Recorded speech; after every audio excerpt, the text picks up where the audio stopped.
the Japanese art of origami inspired by traditional paper folding techniques, marine engineers and biologists have designed a 12-sided 3D printed origami trap that can be gently folded around unsuspecting sea creatures.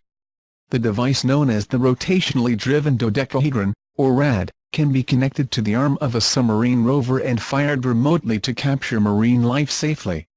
The device has already been successfully tested, trapping small squid, octopus and jellyfish at a depth of 700 meters in the ocean.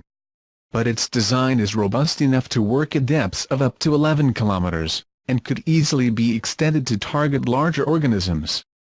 A marine biologist who helped design RAD said a new technology like this is key to exploring the ocean.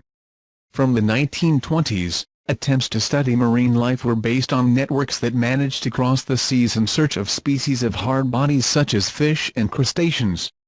However, they were indiscriminate in what they captured and crushed gelatinous life forms. New devices, such as suction samplers that aspirate samples from remote rovers, can point to a specific organism, but can still damage delicate life forms.